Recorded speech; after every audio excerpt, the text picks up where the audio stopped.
My name is Hazel Reed, and when I was 18 years old, standing on the cusp of everything I had dreamed of, my stepmother, Brenda, tried to burn it all to ash. Literally. I'd worked my entire life for this, pouring every ounce of my being into my studies, driven by a quiet ambition to build a future far beyond the one she envisioned for me. College wasn't just a dream. It was my escape, my vindication, my pathway to proving my worth. If you've ever had someone try to sabotage your future, to actively work against your happiness, then you know the unique sting of betrayal. It's a violation that cuts deeper than any physical wound, leaving you questioning everything you thought you knew about family, about fairness, about love. But sometimes, when things feel utterly hopeless, a lifeline appears from the most unexpected place. So, if this story resonates with you, or if you've had to fight for your future against those who should have supported you, please hit that like button. Subscribe to the channel for more stories of overcoming impossible family challenges, and let me know where you're watching or listening from in the comments below. Your stories empower us all. Life before that pivotal moment was a peculiar blend of quiet ambition and domestic tension.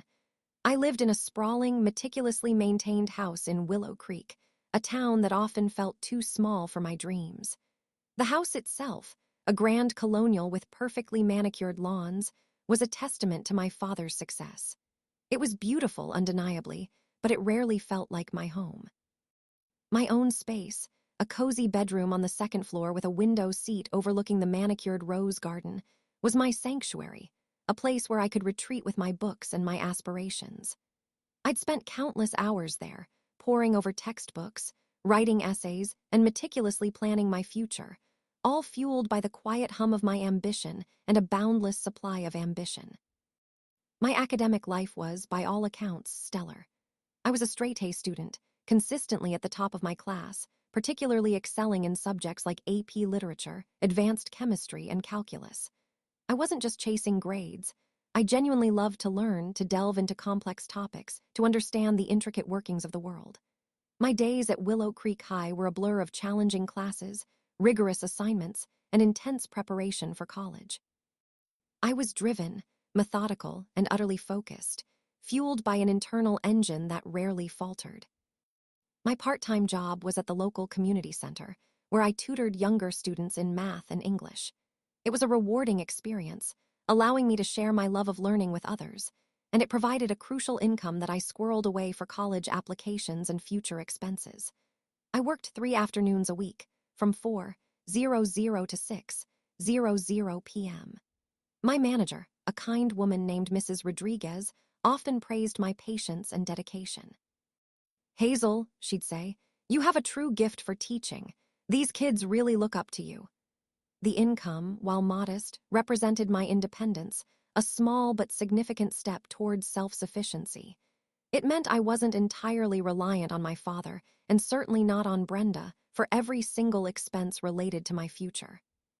My financial situation, while seemingly comfortable due to my father's wealth, was more complicated. My father, Marcus, had set up a trust fund for my education when I was born, but Brenda had managed to tie up the funds, making them inaccessible without her direct approval, or until I was 21.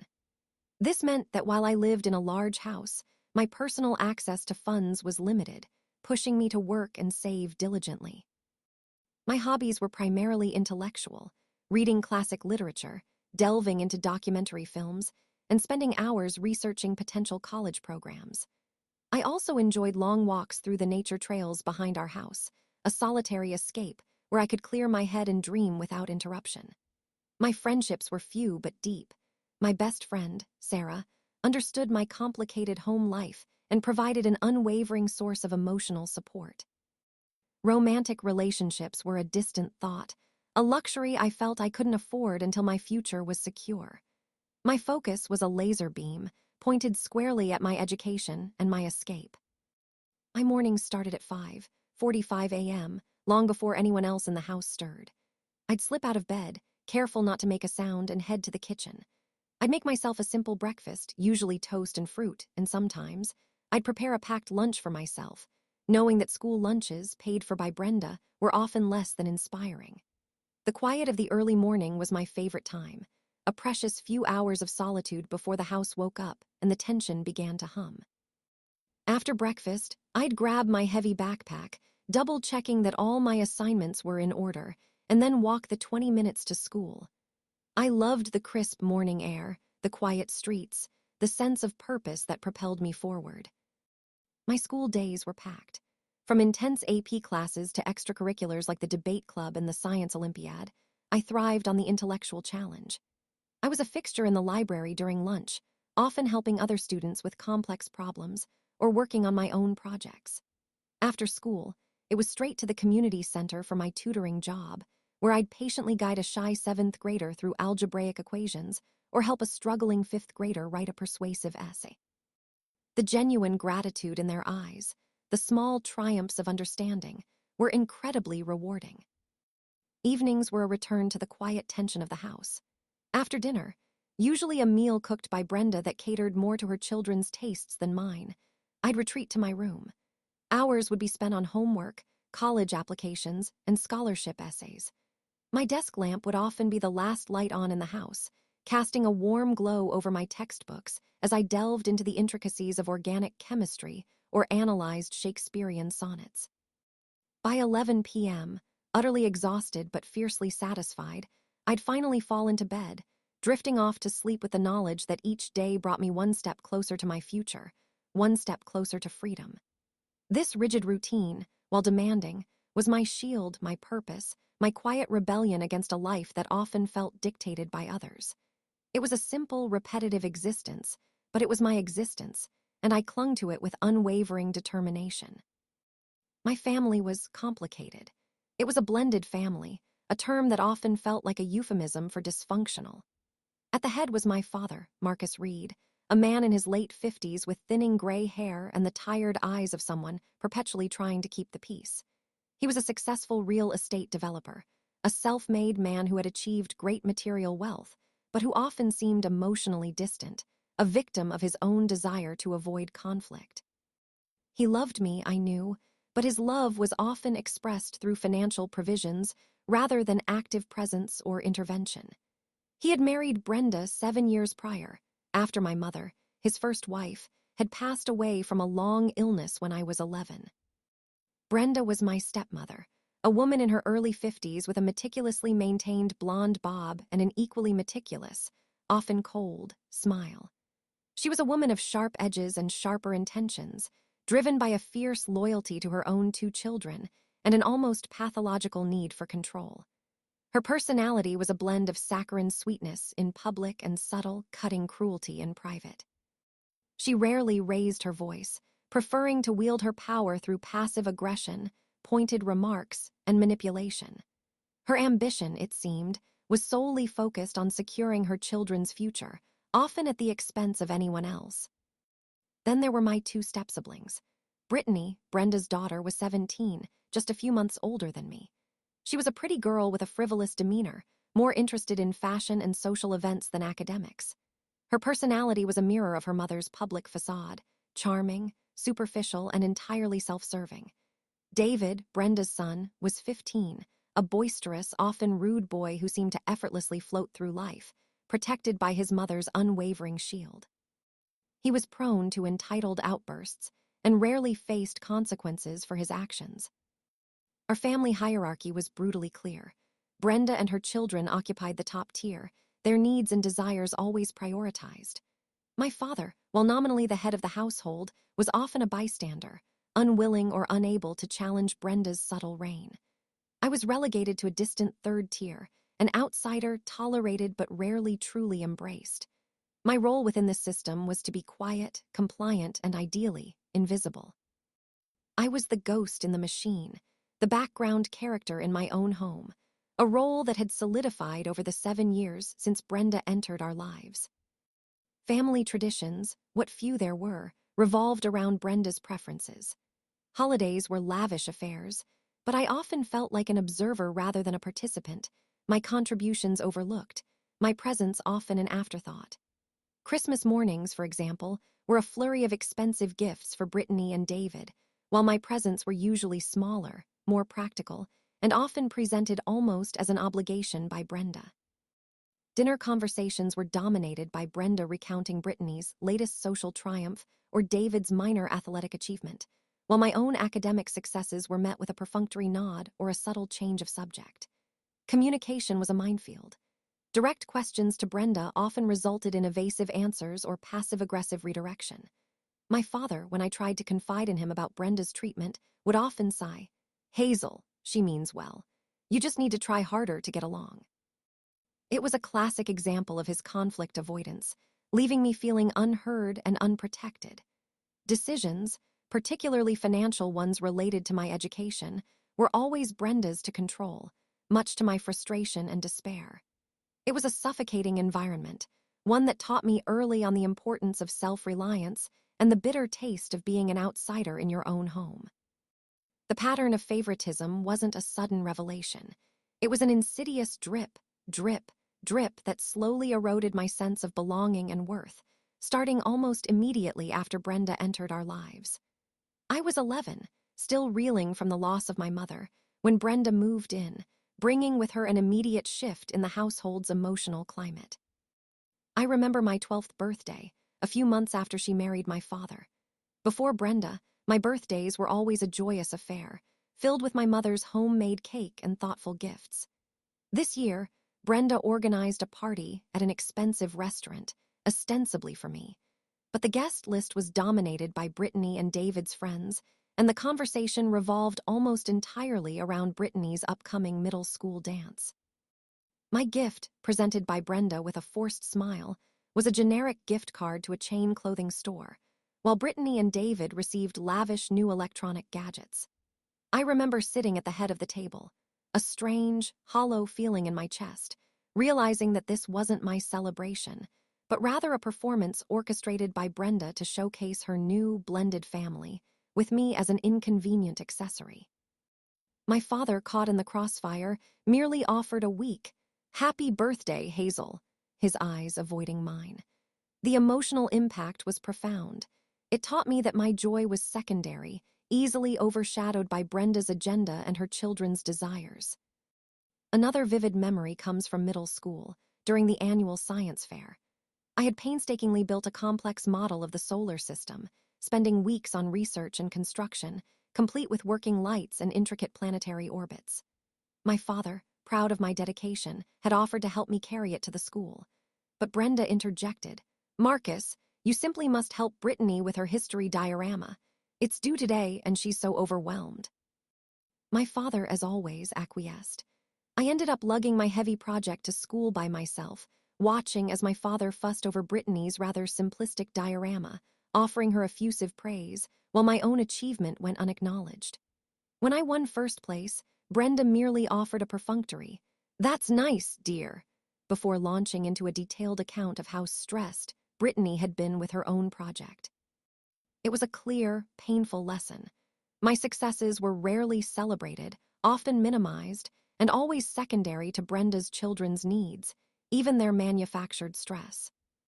During my freshman year of high school, when I excitedly received an acceptance letter to a prestigious summer academic program at a university known for its STEM programs, Brenda immediately dismissed it.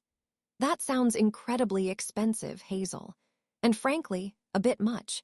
You need to relax in the summer, not study more." She then, a week later, enthusiastically enrolled Brittany in an equally expensive, but far less academically rigorous summer fashion design camp, gushing about nurturing her creative spirit. My father, again, remained silent, allowing Brenda to dictate the allocation of funds and opportunities. I felt a profound sense of unfairness, a realization that my intellectual pursuits were seen as a burden, while Brittany's superficial interests were actively encouraged and lavishly funded.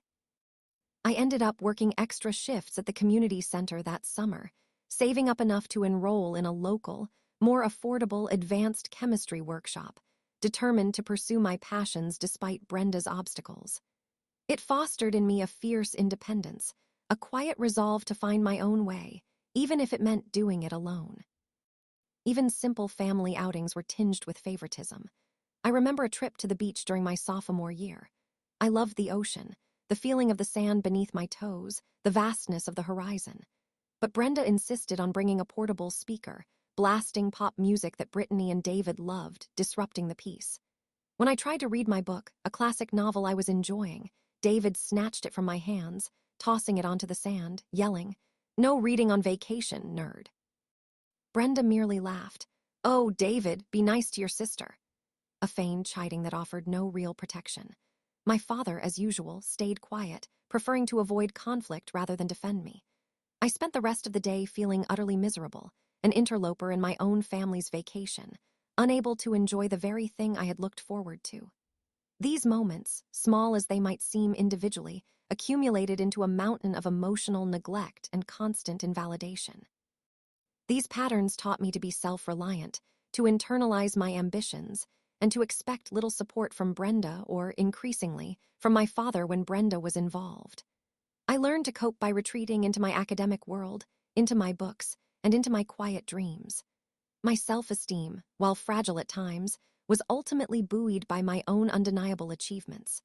I knew my worth, even if my stepfamily refused to acknowledge it. But the constant effort, the continuous fight for recognition, also left me with a simmering resentment, a deep-seated desire for a future where I could truly thrive, free from Brenda's suffocating influence. This deep-seated conviction would be my anchor when Brenda's most devastating act of sabotage hit. The months leading up to college application season were a pressure cooker, intensified by a growing, almost suffocating tension in our house. My room became a fortress, a refuge from the subtle hostilities that permeated every common space. Brenda's scrutiny of my activities grew more intense, her questions sharper, her insinuations more pointed.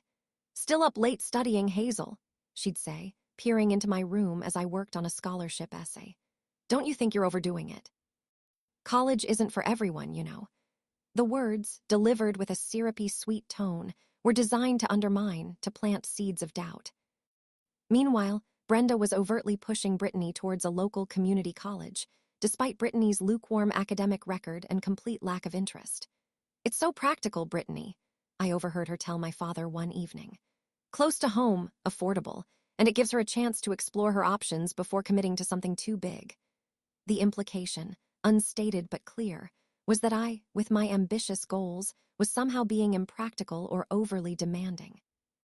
My father, as usual, merely nodded, absorbed in his newspaper, effectively endorsing Brenda's subtle sabotage. My growing unease was a constant hum beneath my skin. I tried to confide in my father more directly one evening. "Dad," I began, as we sat in the living room, Brenda out with Brittany and David, "I'm really worried about my college applications. Brenda keeps making comments, and I feel like she's trying to discourage me. She keeps bringing up the trust fund and saying it's tied up until I'm 21. He sighed, running a hand through his thinning hair. "Hazel, your mother means well. She just wants you to be realistic. College is expensive, and Brenda is managing the household finances very carefully. It's just a phase, you'll see." His dismissiveness, his constant deflection was heartbreaking. He just didn't want to see it, or perhaps he couldn't stand up to Brenda. The conversation left me feeling even more isolated, the weight of his passive support a burden rather than a comfort. I shared my growing concerns with Sarah, my best friend, during one of our study sessions at the local library. "I swear, Sarah, Brenda is actively trying to stop me from going to college," I whispered, my voice tight with frustration. "Every time I talk about it, she finds a way to shut it down or make me feel like I'm asking for too much." Sarah, ever the loyal confidant, listened patiently. "That's awful, Hazel, but don't let her win. You've worked too hard. We'll find a way." Her unwavering belief in me was a lifeline, a reminder that not everyone was against me.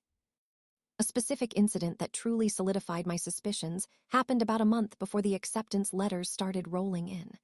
I had carefully laid out my college essays on my desk, doing a final proofread. I stepped out of my room for a moment to grab a glass of water.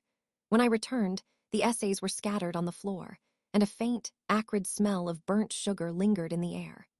Brenda, who was usually in the living room watching television at that hour, was conspicuously absent.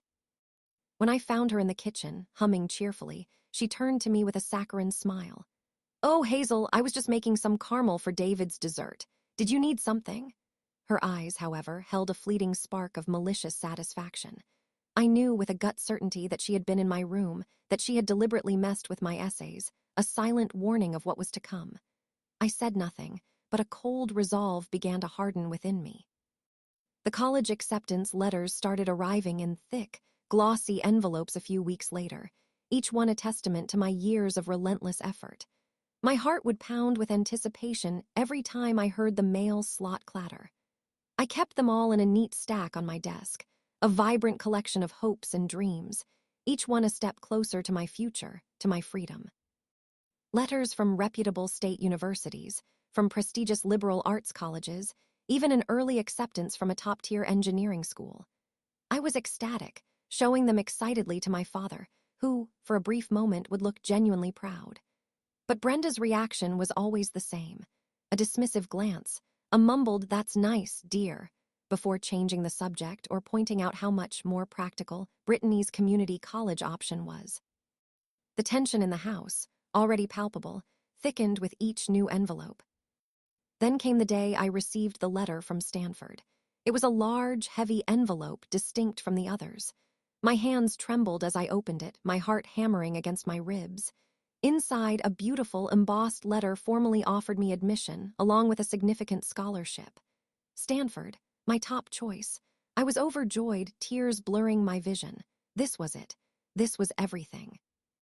I practically floated into the living room, the Stanford letter clutched in my hand, eager to share the news with my father.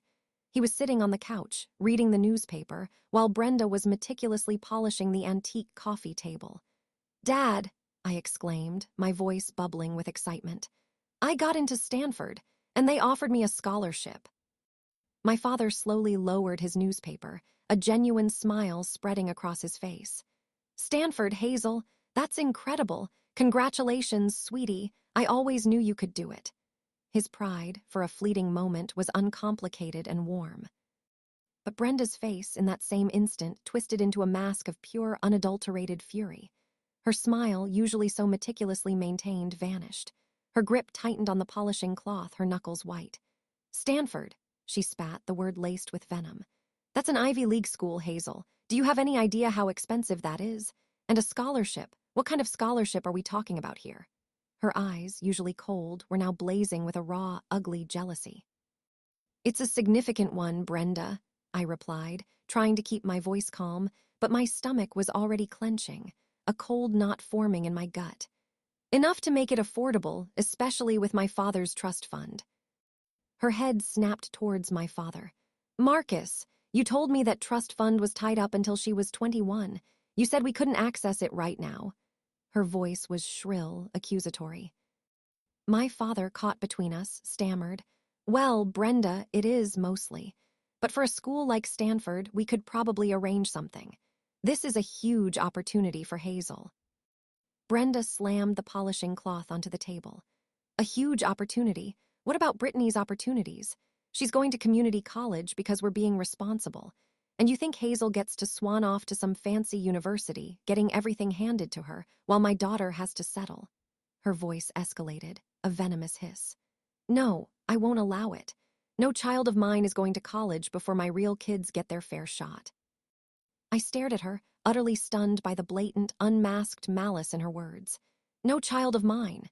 The words cut deeper than any physical blow. I wasn't her child. I was an obstacle. "My acceptance letters have nothing to do with Brittany or David, Brenda," I retorted, my voice trembling with rising anger. "I earned these. You can't just dictate my future because of your own twisted sense of fairness." "Oh, I can, and I will," she shrieked, her face contorted in a terrifying display of rage. She lunged towards my desk, where my stack of acceptance letters sat, a vibrant rainbow of possibilities. Before I could react, before my father could even register what was happening, her hand swept across the desk, grabbing the entire stack. "Brenda, no," my father yelled, finally jolting into action, but it was too late. She pulled out a small, silver lighter from her pocket, the one she used to light candles at dinner parties, and with a flick of her thumb, a flame danced to life. Her eyes, fixed on mine, held a chilling, triumphant glint. "You want to go to college, Hazel," she hissed, her voice low and menacing, a stark contrast to the crackling flame. "You think you can just march off and leave us all behind? Not on my watch." And then, with a horrifying swiftness, she touched the flame to the corner of the Stanford letter. The delicate paper immediately caught fire, a bright, orange lick devouring the elegant script, the embossed university seal. My breath hitched in my throat, a choked sob escaping my lips. The smell of burning paper filled the air, acrid and sickening.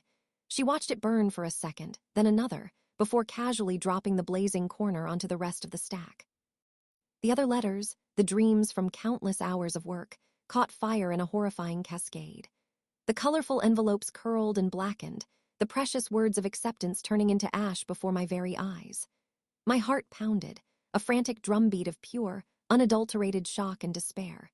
My father was shouting, rushing towards her, but Brenda just stood there, a chilling, triumphant smile spreading across her lips as she watched my future literally burn. "No," I screamed, a guttural cry of anguish, launching myself forward, desperate to save what little remained. But it was too late. By the time my father wrestled the burning pile away from her, stomping out the flames, the letters were gone, reduced to a heap of charred, brittle paper, their edges still glowing with embers. The Stanford letter, the emblem of my greatest achievement, was nothing but a smoking, blackened husk. I stood there, my entire body shaking, tears streaming down my face, hot and stinging, mingling with the acrid smell of smoke. My chest tightened, a suffocating ache of profound betrayal and heartbreak. My throat was constricted, making it impossible to speak. My gaze, filled with a mixture of terror and white-hot rage, met Brenda's. Her smile, unwavering and triumphant, seemed to mock my every shattered dream. "No child of mine is going to college before my real kids," she repeated, her voice dripping with satisfaction. I looked at the smoking pile, then back at her. A strange, cold calm settled over me, a feeling of absolute numbness overcoming the initial shock. I wiped the tears from my face, a new, steely resolve hardening my expression. And then I forced a smile, a hollow, unsettling smile that mirrored hers, and I said, my voice barely a whisper, yet filled with an unspoken threat. "Okay, stepmom." My father stood frozen, holding the smoking remnants, his face a mask of shock and disgust, looking from me to Brenda, as if seeing her for the very first time. The silence that followed was deafening, heavy with the weight of her monstrous act and my chilling, quiet response. My future, my entire carefully constructed world, had just gone up in flames. But deep down, a tiny spark of defiance flickered, a promise that this wasn't the end. It was only the beginning. The immediate aftermath of Brenda's monstrous act was a strange, suffocating blend of trauma and eerie silence. The smell of burnt paper lingered in the air, a constant reminder of my shattered dreams. I stood there, utterly numb, watching my father stammering, trying to apologize, trying to make sense of Brenda's unhinged outburst. Brenda, meanwhile, had retreated into a cold, stony silence, her face a mask of defiant self-righteousness. She offered no apology, no remorse, just a chilling, unwavering stare that dared anyone to challenge her. I couldn't stay in that house a moment longer. My head was pounding, my stomach churning with nausea. I grabbed my backpack, threw on a jacket, and walked out the front door without a word, without looking back. My father called my name, but I ignored him, needing to escape, needing to breathe air that wasn't tainted by Brenda's malice. I walked for hours aimlessly, my mind a chaotic storm of anger, grief, and a profound sense of violation.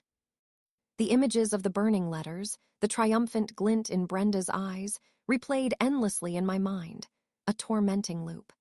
I felt physically ill, the betrayal manifesting as a crushing weight in my chest, a suffocating inability to take a deep breath. My first coherent action was to call Sarah. Her phone rang several times before she answered, her voice cheerful, unaware of the inferno that had just consumed my life. "Hey, Hazel, what's up?" "Sarah," I choked out, my voice raw and broken. "Brenda, she burned my acceptance letters, all of them, including Stanford." The words tumbled out, a frantic, disjointed explanation, punctuated by gasps and sobs. Sarah was immediately horrified. "Hazel, oh my God, that's psychotic. Are you okay? Where are you?" Her voice was filled with a fierce concern that was a balm to my raw nerves. "I'm coming to get you. Where are you?" She found me sitting on a park bench, hunched over, shaking uncontrollably. She hugged me tight, her presence a lifeline in the storm of my grief. "We're not letting her get away with this, Hazel. Not a chance." That evening, After Sarah had managed to calm me down with endless cups of tea and a comforting blanket, my father called, his voice strained and heavy with guilt. Hazel, I am so sorry. I can't believe she did that. It was unforgivable. I've tried to talk to her, but she's just refusing to discuss it. She says you provoked her, but I saw it. I saw everything. His words, while an acknowledgement of Brenda's monstrous act, offered little comfort. He hadn't stopped her. He had allowed her to control the narrative for years, to undermine me, and now, when it truly mattered, he had been too late. I felt a profound sense of disappointment, a deep chasm opening between us. My first attempt at reconciliation, or rather an attempt to simply understand, came the next morning. I had spent the night at Sarah's, but a burning need for answers, for some semblance of sanity, pulled me back home.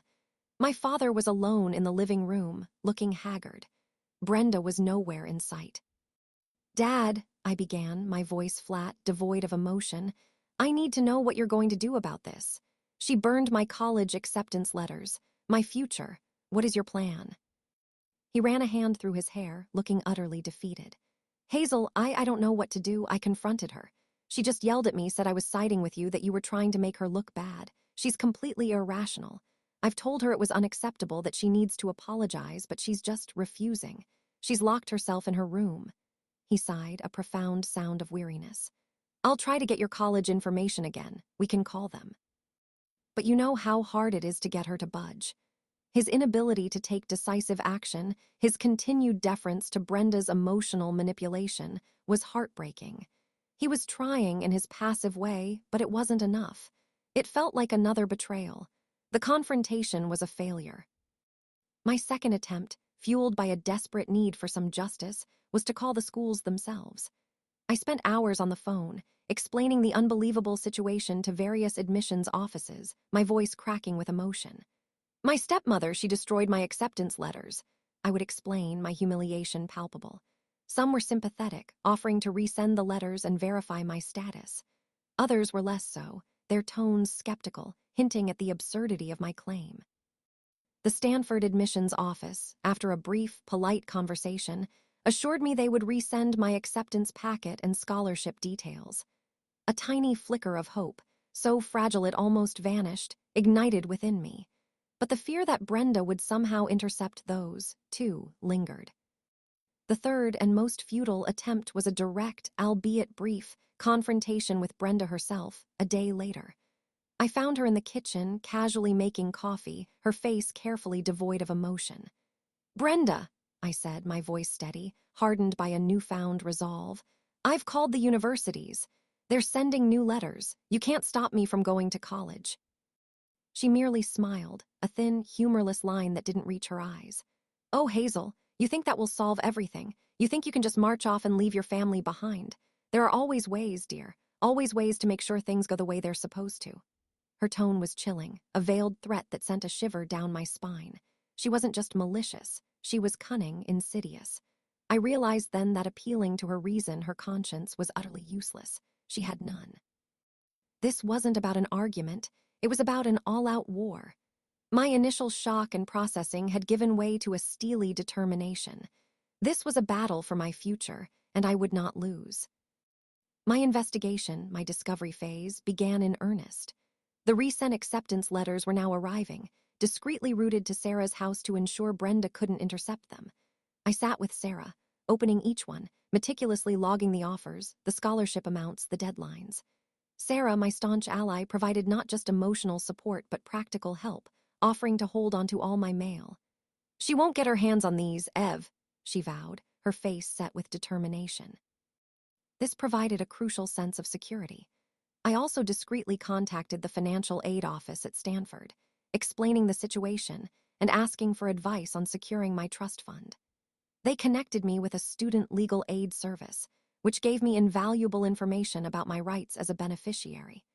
It turned out that if Brenda was deliberately withholding funds essential for my education, I did have legal recourse, although it would be a lengthy and emotionally draining battle. My aha moment came not from a single discovery, but from a quiet, internal shift. As I held the new Stanford acceptance letter, pristine and untouched, in my hands at Sarah's kitchen table, a profound realization washed over me. Brenda could burn paper. She could try to poison my spirit, but she could not burn my intelligence, my ambition, or my inherent worth. My future wasn't tied to those physical pieces of paper, nor was it subject to her approval. It was mine to claim. The only thing standing in my way was my own willingness to fight. That moment solidified my resolve. I was not just going to go to college. I was going to thrive, and Brenda, for all her malice, would become an irrelevant footnote in my story. The fear began to recede, replaced by a cold, quiet anger and an unshakable determination. My vindication would be complete. The preparation for the confrontation, which I now knew was inevitable, was not about yelling or emotional pleas. It was about strategy, about leveraging undeniable facts and my newfound understanding of my rights. My mental and emotional state had hardened from raw grief to a steely resolve. I no longer felt like a victim. I felt like a warrior. My goal was clear. I would not just secure my college education. I would expose Brenda's maliciousness and ensure she could never again wield such destructive power over my life or my father's. I wanted to establish my independence once and for all. My first strategic move was to gather all the resent acceptance letters and scholarship offers, keeping them securely at Sarah's house. I also printed out the detailed information about my educational trust fund, highlighting the clauses that allowed for disbursement for higher education. I researched relevant legal precedents regarding parental responsibilities and beneficiary rights. My father's retired lawyer friend, Mr. Albright, a different Mr. Albright from my earlier story, thankfully, whom I had discreetly contacted with Sarah's help, confirmed that Brenda's actions could constitute a breach of her fiduciary duties as a trustee, and that I had a strong case for legal intervention if my father continued to be unsupportive. He advised me to inform my father of my intention to pursue legal action if the funds weren't released. This was a huge step, a terrifying but empowering one. My allies in this phase were Sarah, who helped me organize all my documentation and provided unwavering moral support, and my father's increasing discomfort. After Brenda's public display of malice, my father had become visibly more withdrawn, his attempts at defending Brenda faltering. He seemed, for the first time, to truly grasp the depth of her cruelty and the real threat she posed to my future. I knew his guilt was a powerful lever. My internal monologue was a constant stream of focused planning. Stay calm. Present the facts. Don't let her bait you. This isn't about emotion. It's about logic and legal standing. I envisioned my goal, to stand before Brenda, unbowed, unwavering, and utterly in control of my own destiny. I rehearsed the exact words I would say, the calm tone I would maintain, preparing myself for her inevitable explosion.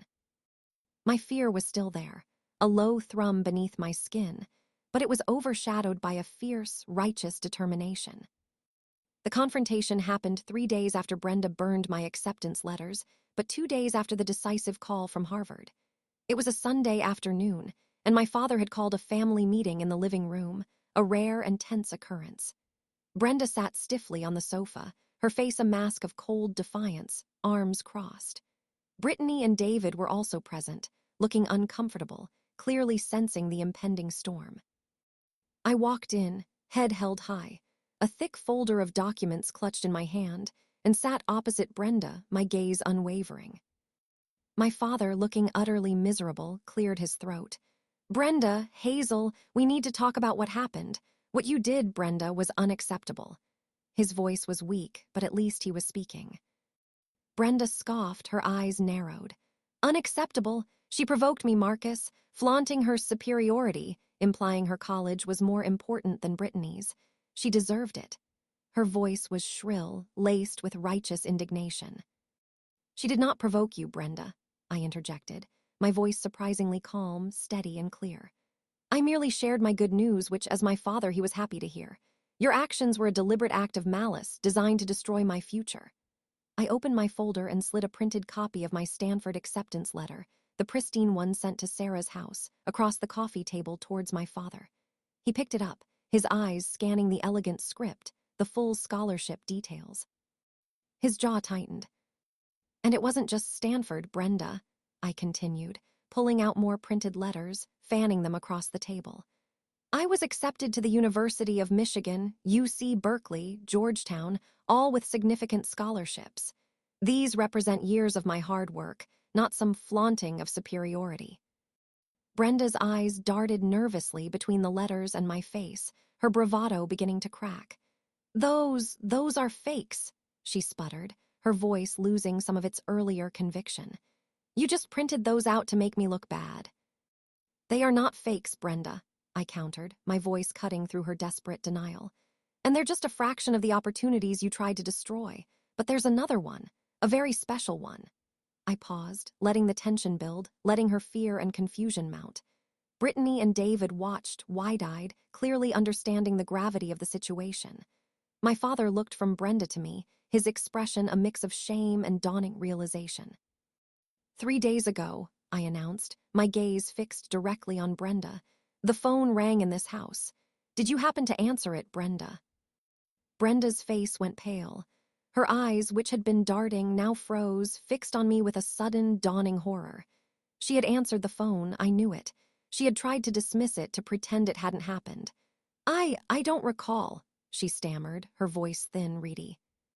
Oh, I think you do, I said, a slow, triumphant smile finally spreading across my face, a mirror of the one she had worn when she burned my letters. But mine was rooted in truth, not malice. Because that call was from Harvard University, Brenda. They called to offer me full admission with a comprehensive scholarship, covering all tuition, fees, and living expenses. A collective gasp filled the room. Brittany and David looked utterly stunned. My father stared at me, his mouth slightly agape, then slowly turned his head to Brenda, his eyes filled with a dawning, terrible understanding. Brenda's face was a horrifying tableau of shock, fury, and utter defeat. Her perfectly coiffed hair seemed to droop, her carefully constructed composure shattered. The blood drained from her face, leaving it ashen, her lips trembling. Harvard, I reiterated, letting the name hang in the air, a bell tolling for her reign. The admissions officer was very apologetic that their letter had gone missing, but assured me that the offer was still firm, and they would immediately send a new one, along with all the scholarship details. I leaned forward slightly, my voice dropping, filled with a quiet, menacing power. You see, Brenda, you can burn paper, but you can't burn away an acceptance. You can't burn away my grades, my achievements, or my intelligence. And you certainly can't burn away a call from Harvard. My father pushed himself up from the couch, his face a thundercloud. Harvard, Brenda, and you tried to hide this. You burned her letters, you lied to me about her trust fund. His voice, usually so mild, now thundered through the room, shaking the very foundations of Brenda's control. I thought you were trying to be responsible. You were actively trying to sabotage my daughter's future. Brenda struggled to regain her composure, her voice a desperate, shrill whine. She's lying. It's not true. She's trying to make me look bad. You're falling for her manipulation, Marcus. She lunged at me, her hand reaching for my face, a desperate, animalistic lunge. But my father, finally stirred to action, stepped between us, his body a solid barrier. That's enough, Brenda, he roared, his voice shaking with a righteous anger I had never witnessed before. He turned to me, his eyes filled with regret and resolve. Hazel, you're going to Harvard. I'll make sure of it. And Brenda will have absolutely no say in your finances or your future ever again. He then turned to Brenda, his face grim. As for you, Brenda, we're going to have a very serious discussion about your place in this family. Your behavior is beyond reprehensible. You have betrayed my trust, and you have deeply, irrevocably hurt my daughter.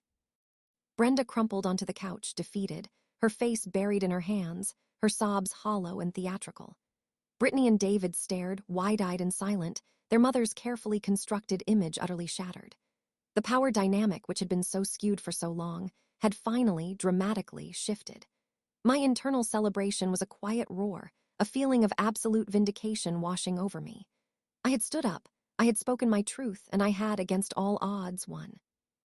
The immediate consequences of that explosive confrontation were swift and decisive, like a storm finally breaking after years of oppressive humidity. My father, Marcus, finally awakened from his passive complicity, became a force to be reckoned with.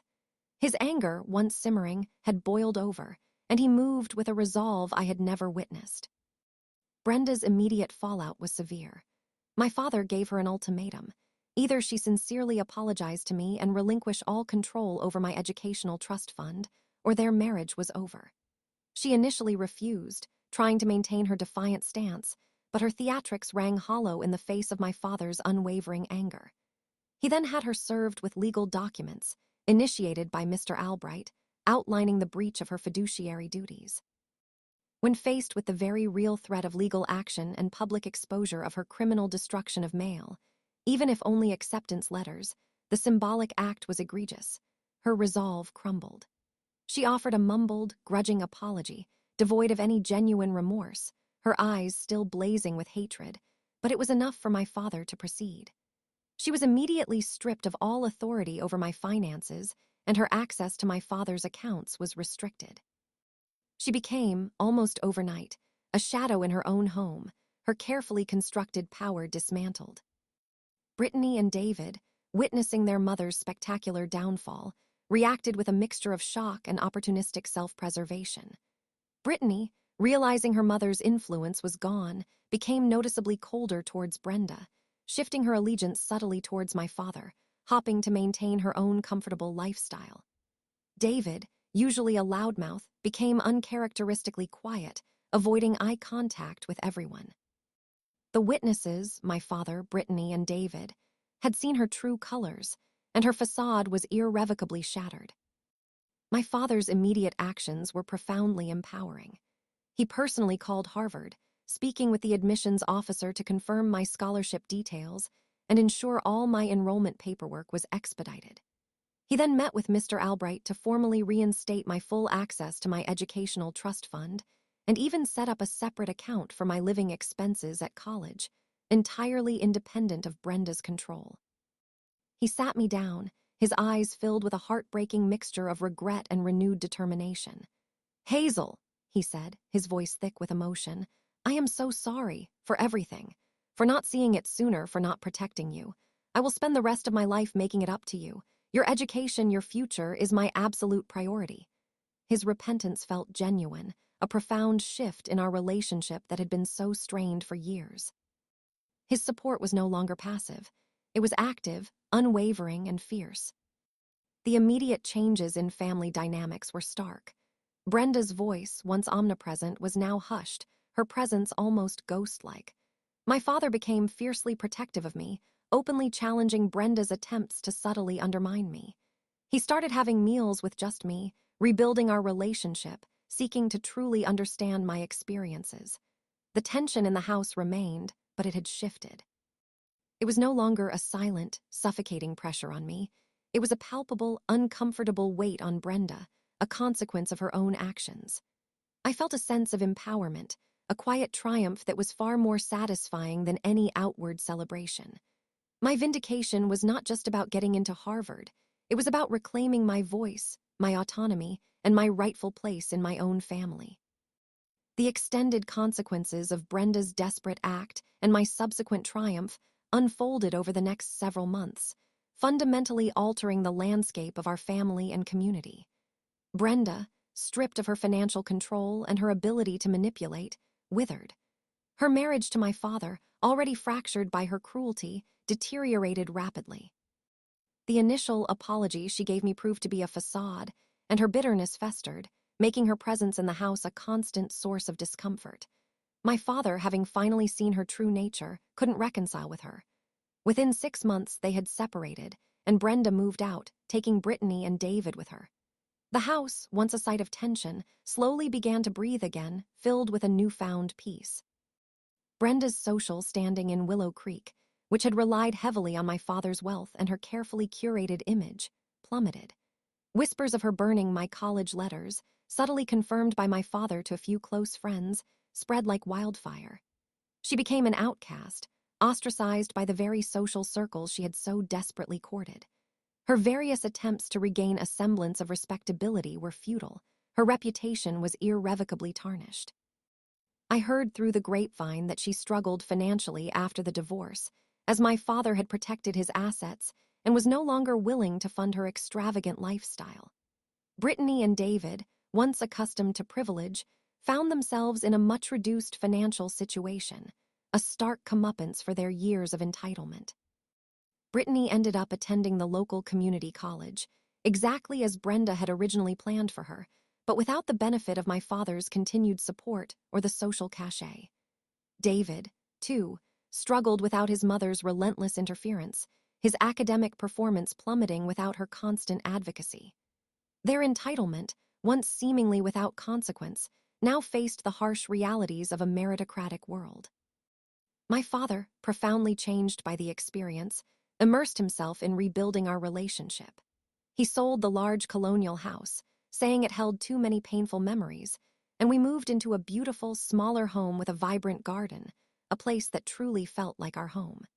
He became an active, present parent, attending my school events, engaging in meaningful conversations, and openly expressing his regret and his unwavering support.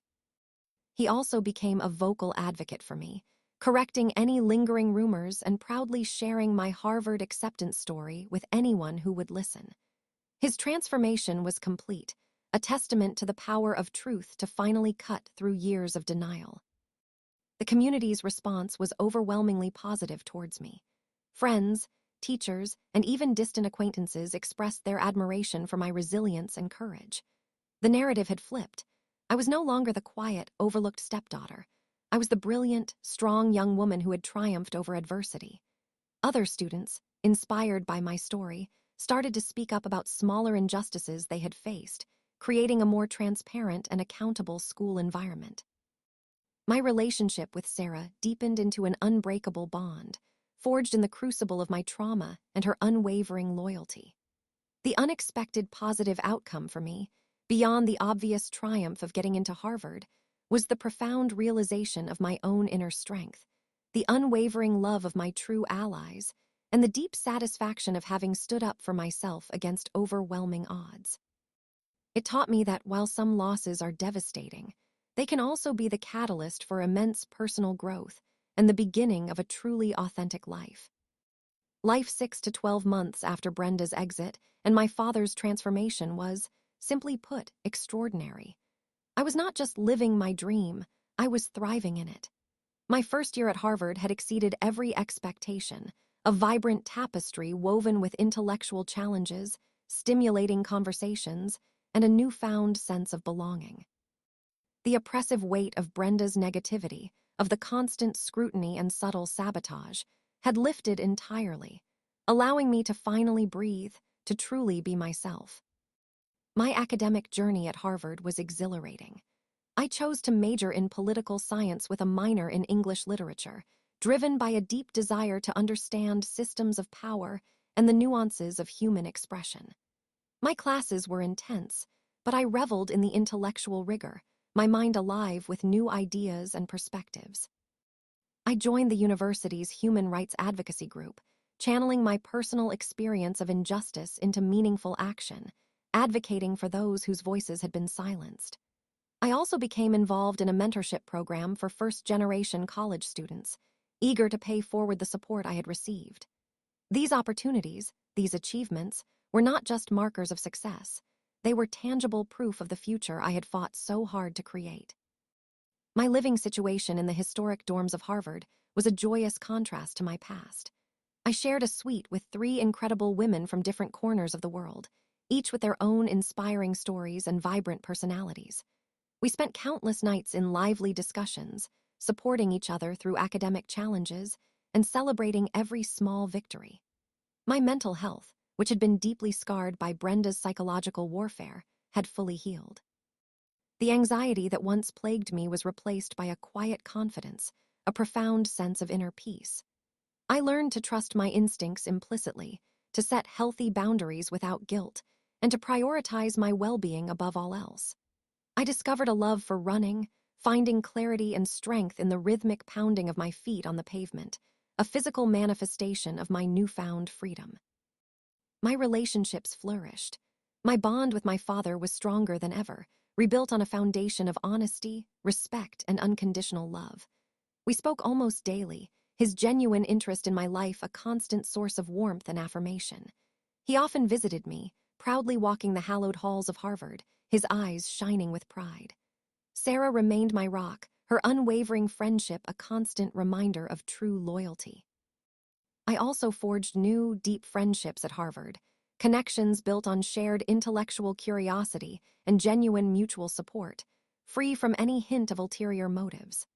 My love life, which had been a distant thought, even began to blossom as I cautiously navigated a new relationship built on trust and respect, a testament to my newfound confidence and self-worth. I learned to embrace every facet of myself, to celebrate my strengths, and to acknowledge my vulnerabilities, knowing that true acceptance comes from within. Reflecting on my personal growth, I see a fundamental transformation. The Hazel who once sat quietly in her room, meticulously planning her escape, was driven by a need for external validation, desperate to prove her worth to those who doubted her. The Hazel now is powered by an internal flame, a deep, unshakable belief in her own capabilities and her own inherent value. If I could go back and tell my past self one thing, it would be this. Hazel, your light is too bright for anyone to extinguish. Trust your instincts, fight for your truth, and never, ever let someone else's insecurities dictate your destiny. The strength you gain from this will be your greatest triumph. I learned that true family isn't about blood. It's about loyalty, support, and unconditional love. My father, in his redemption, became my truest family. As for forgiveness, I found peace, but not absolution for Brenda.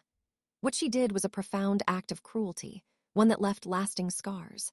I have released the anger, transforming it into a powerful catalyst for my own advocacy and a reminder of the importance of kindness and integrity. Healing came not from her apology, which never truly came, but from my own empowerment, from building a life so rich and fulfilling that her malice became utterly insignificant. Moving forward means living with purpose, using my voice to uplift others, and continuously striving to create a world where every child, regardless of their circumstances, has the chance to pursue their dreams, unburdened by the prejudice or control of others. My story, once a private torment, became a quiet source of inspiration. Through my work in the Student Legal Aid Clinic and my human rights advocacy, I've had the opportunity to share my experience with countless young people facing similar family challenges or academic discrimination. Students, desperate and hopeless, would reach out, their stories echoing the despair I once felt. I learned that my vulnerability, my willingness to speak my truth, gave others courage. I heard from students who, after hearing my story, found the strength to challenge an unfair grade, report a biased teacher, or simply pursue their dreams despite familial opposition. I saw the ripple effect of my courage, how one act of defiance could ignite a spark of hope in others. It showed me that even the most painful personal family drama can be transformed into a powerful platform for positive change, proving that redemption is not just for the victim, but for the entire system that allows such injustices to occur. So to all of you out there listening, remember this. Your dreams are yours alone to claim. Don't let anyone, no matter their position or their power, try to burn them away. Trust your inner strength. Fight for your future. And when the world tries to dim your light, find your voice, because sometimes all it takes is one call, one moment of truth to change everything. Like this video, subscribe to our channel for more stories of resilience and share your own experiences in the comments below. Let's build a community where every dream is nurtured and every voice is heard. Thank you for listening.